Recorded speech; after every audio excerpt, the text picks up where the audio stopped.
नमस्कार, मैं हूं अतुल सिंह और आप देख रहे हैं पूर्वांचल एक्सप्रेस न्यूज का वेब पोर्टल। आजमगढ़ की तमाम छोटी बड़ी खबरों से रूबरू होने के लिए आप देखते रहिए हमारे web portal Purvanchal express news.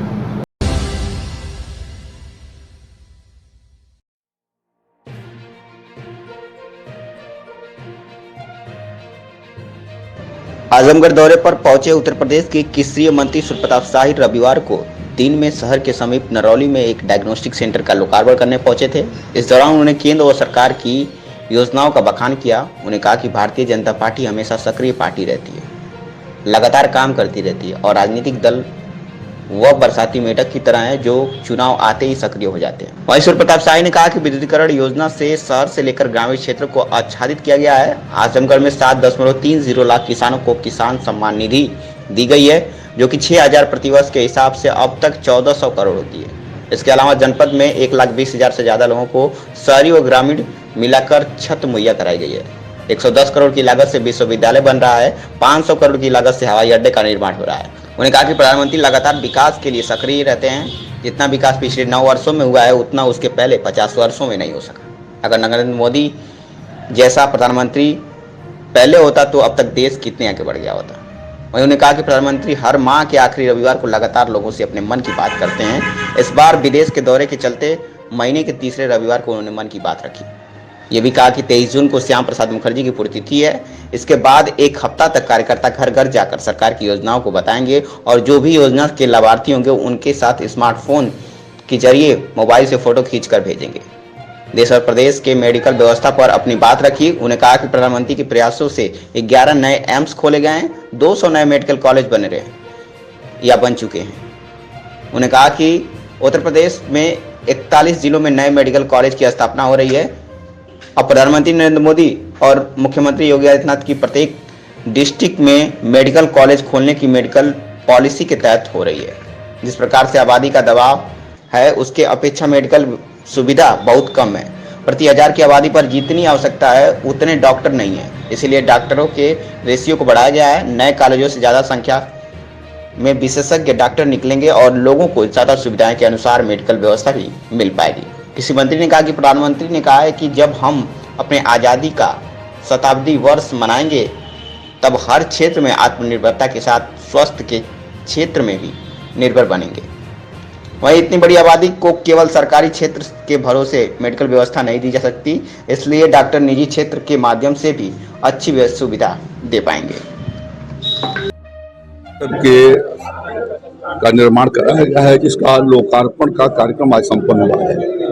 ये 16 तारीख को ही होना था, लेकिन मेरी व्यस्तताओं की वजह से 2 दिन उसमें पीछे हुआ और यहाँ के इस सेंटर के माध्यम से लोगों को MRI, CT स्कैन, एक्सरे और विविध प्रकार के जांच जो उपलब्ध नहीं थे वो आसानी से यहाँ पर हो सकेंगे। सामने इनका मल्टी स्पेशलिटी हॉस्पिटल है, तो वहाँ जिन मरीजों को ज़रूरत होगी वो तुरंत यहाँ पर आकर के उनकी MRI वगैरह कराई जा सकेगी, CT स्कैन, जिससे उनको तुरंत इलाज की सुविधा उनको प्राप्त हो जाएगी। तो आज भारत को चिकित्सा के क्षेत्र में काफ़ी विस्तार आज किया जा रहा है। आदरणीय प्रधानमंत्री नरेंद्र मोदी जी के प्रयासों से देश के भीतर 11 नए एम्स की स्थापना हुई है। लगभग 200 मेडिकल कॉलेज बनाए जा रहे हैं, जिसमें उत्तर प्रदेश के भीतर हमारा नए मेडिकल कॉलेज 41 जिलों में अभी निर्माणाधीन है या उसमें से पूरा हुए हैं। तो हमारे मुख्यमंत्री योगी आदित्यनाथ जी और प्रधानमंत्री नरेंद्र मोदी जी दोनों ने यह कहा है कि हर डिस्ट्रिक्ट के भीतर एक मेडिकल कॉलेज बनाया जाएगा और उसके लिए योजना तैयार करके उत्तर प्रदेश में उसको बहुत तेज गति से दिया गया है। भारतीय जनता पार्टी लगातार सक्रिय रहने वाला दल है और हमारा बूथ स्तर तक भारतीय जनता पार्टी की इकाइयां हैं और इस नाते उन्हें हम सिर्फ चुनाव का मोड में तो वो पार्टी आती है जो मुद्दे की तरफ से हुई है और बरसात में जैसे मेढक आते हैं और वो टरटराना शुरू करते हैं, उसी तरीके से आज हमारे राजनीतिक दल ऐसे हैं जो चुनाव के समय ही दिखाई देते हैं, चुनाव खत्म हो जाता है तो उनके लोग चले जाते हैं। भारतीय जनता पार्टी निरंतर जनता के बीच में रहती है। आदरणीय प्रधानमंत्री जी हर महीने अंतिम रविवार को मन की बात करते हैं, क्योंकि वो यूएस जा रहे हैं। आज उन्होंने एडवांस एक हफ्ता पहले आज मन की बात 102 दूसरा संस्करण 102वां दूसरा संस्करण जो है आज उन्होंने आज उसके भीतर देश को संबोधित किया है, जिसके भीतर अभी विपर्ल जो अभी चक्रवात आया था उस पर चर्चा करते हुए जो जनता ने वहाँ खड़े होकर के और सहयोग किया और पूरा देश इस आपदा से निपटने के लिए तैयारी किया और उसमें सफलता प्राप्त हुई, उस पर देश के पुरुषार्थ के बारे में चर्चा किया। 2025 तक टीबी को से मुक्त अपना देश कैसे हो जाए, उसमें सभी की भूमिका पर ग्राम प्रधान से लेकर के और जनप्रतिनिधियों तक और जो हमारे बुद्धिजीवी वर्ग हैं सबसे उन्होंने सहयोग की अपेक्षा किया कि उनको हमें असिस्ट करके और देश को टीबी से मुक्त कराई जानी चाहिए। इस समय जैसा क्लाइमेट चेंज हो रहा है और मानसून पीछे की ओर गया है, तो मानसून के महत्व के बारे में भी चर्चा करते हुए उन्होंने कहा कि हमें पर्यावरण को सुरक्षित रखे जाने के लिए और जल संरक्षण के लिए भी हमें काम करने की आवश्यकता है।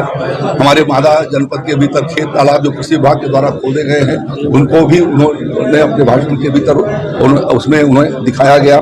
इसी तरीके से हापुड़ के भीतर हमारे कुछ वहाँ के निवासियों ने एक नदी को जो सूख गई थी उसको जीवंत करके उसको जलधारा उसमें डा दी है। तो ऐसे देश के भीतर जो विशिष्ट प्रकार के काम करने वाले लोग हैं उनको सामने रखते हैं, जिससे और लोग भी प्रेरित होकर के अपने क्षेत्रों के भीतर, अपने इलाके के भीतर, अपने गांव के भीतर, अपने मोहल्लों में उस काम को आगे की ओर बढ़ा सकें। तो इस दिशा में यह एक निरंतर प्रयास है।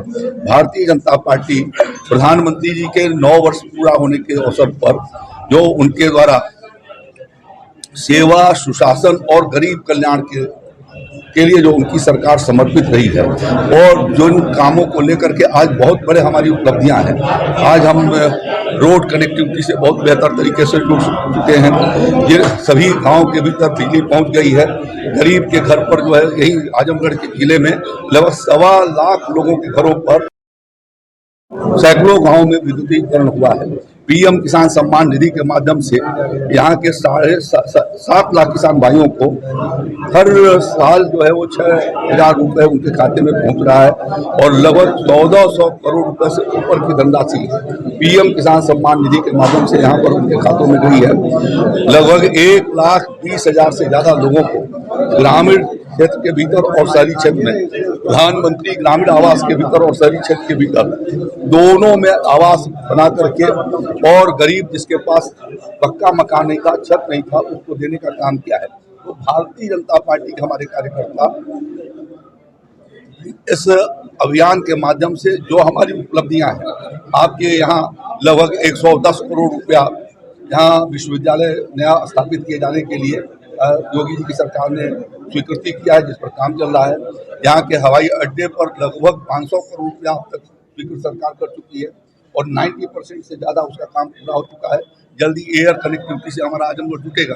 ये सिर्फ आजमगढ़ की बात नहीं है, पूरे देश भर में और उत्तर प्रदेश के सभी जनपदों में इसी तरीके से समेकित विकास के जो कार्यक्रम चल रहे हैं प्रधानमंत्री जी के मार्गदर्शन में, उसको हमारे कार्यकर्ता गांव-गांव लोगों तक पहुंचा रहे हैं। और अभी 23 तारीख को डॉक्टर श्यामा प्रसाद मुखर्जी जी का बलिदान दिवस है, 23 जून। उस दिन उनको श्रद्धांजलि अर्पित करने के बाद अगला 7 दिन 23 तारीख से लेकर के 30 तारीख तक डोर टू डोर संपर्क, हर गांव में हर बूथ पर डोर टू डोर संपर्क हमारे भारतीय जनता पार्टी के कार्यकर्ता करेंगे। उनके घरों पर जो अब तक केंद्र सरकार, मोदी जी की सरकार का और योगी जी की सरकार की उपलब्धियां हैं, उसका जो फोल्डर है उन तक उनको पहुंचाएंगे। जो लाभार्थी हैं विशेष रूप से आवास के, जिनके घरों पर शौचालय, जिनके यहाँ शौचालय बने, उन्हें जिन्हें बिजली कनेक्शन दिया गया है, ऐसे लाभार्थियों से भी वो संपर्क करेंगे और उनके साथ अपने स्मार्टफोन से फोटो खींच करके और डालेंगे भी, जिससे कि ये लोगों को आभास हो सके कि कितना तेज गति से हर गांव के भीतर, सिर्फ जिला मुख्यालय पर ही नहीं, हर गांव को कैसे विकसित किए जाने का काम मोदी और योगी जी की सरकार ने किया है, वह हम लोगों के बीच में पहुंचा रहे हैं। और मेरा ये मानना है कि 9 वर्षों में जो मोदी जी की सरकार ने काम किए, पिछले 50 वर्षों में Congress party, Samajwadi party, Bahujan Samaj party, UPA जितने लोग शामिल थे वो नहीं कर पाए। यदि मोदी जी जैसा प्रधानमंत्री पहले मिल गया होता तो आज देश हमारा कितने ऊंचाइयों पर पहुंचा होता। उसमें उन पार्टियों ने इस देश के विकास की गति को रोका, ठप किया। 80 का टारगेट आपने दिया है, 80 का अखिलेश जी भी ले रहे हैं, 80 में 80 जीतेंगे। अभी तो हम लोगों ने आजमगढ़ यही पर जीता था ना जी, यही आजमगढ़ जीता। क्या कह रहे हैं? तो आप इसी से समझ सकते हैं कि जब रामपुर और आजमगढ़ जीत सकते हैं तो हम 80 भी जीत सकते हैं। पर भी लोगों को मेडिकल फैसिलिटी मिल सके, क्योंकि उत्तर प्रदेश राज्य के भीतर और देश में पॉपुलेशन जनसंख्या का भारी दबाव है। तो जितने डॉक्टरों की आवश्यकता है, प्रति 1000 लोगों पर जो आवश्यकता है डॉक्टर की, वो आज बहुत कम है और उस रेशियो को बढ़ाया जाना अत्यंत जरूरी है, जिससे हम चिकित्सा सुविधाएं लोगों तक पहुंचा सकें। और इसलिए जो मेडिकल कॉलेज खोले जा रहे हैं उसके माध्यम से आने वाले भविष्य के लिए हमारे पास एक विशेषज्ञ चिकित्सक उपलब्ध होंगे। किसी भी पीजी कोर्स में भी 6 साल 7 साल लग जाते हैं, और यदि वो अंडर पीजी के भीतर लग जाता है और पोस्ट ग्रेजुएट करना होता है तो 7-8 साल, और डीएम वगैरह करना होता है तो 10-12 साल लग जाते हैं। तो इन संस्थानों के माध्यम से हम वो स्पेशलिस्ट डॉक्टरों को देश के भीतर वो तैयार किए जा सकेंगे। और उससे भारत चिकित्सा के क्षेत्र में भी प्रधानमंत्री मोदी जी ने इस बात को कहा है कि जब हम देश के आज़ादी का शताब्दी समारोह मनाएंगे तो उस समय हमारा देश कैसा होना चाहिए, तो वो सभी क्षेत्रों के भीतर आत्मनिर्भर होना चाहिए। उसमें चिकित्सा का क्षेत्र भी उसमें महत्वपूर्ण है, और सिर्फ सभी चीजें सरकार नहीं कर सकती। सरकार मेडिकल कॉलेज खोलेगी, डॉक्टर को तैयार कराएगी, मेडिकल कॉलेज में इलाज होगी, लेकिन वो डॉक्टर तैयार होकर के निजी क्षेत्र के माध्यम से भी वो जनता की सेवा कर सकेंगे और उनको इलाज की सुविधा उपलब्ध करा सकेंगे। उस दिशा में इस चिकित्सालय ने अपना जो प्रयास किया है, डॉक्टर रवि सिंह और डॉक्टर मिस्टर त्रिपाठी के योगदान से, इससे आजमगढ़ वासियों को एक विशिष्ट सुविधाएं यहाँ पर मिल पाएंगी।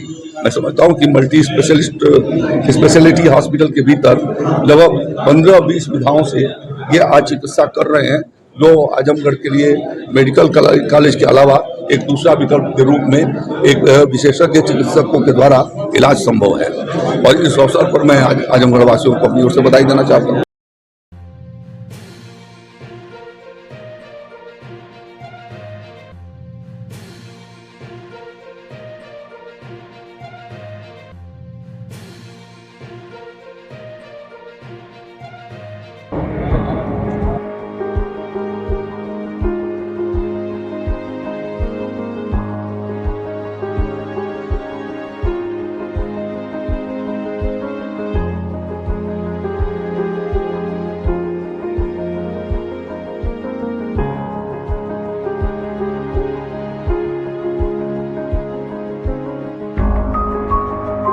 हमारी खबर पसंद आई हो तो हमारे चैनल को लाइक, सब्सक्राइब और शेयर जरूर करिए।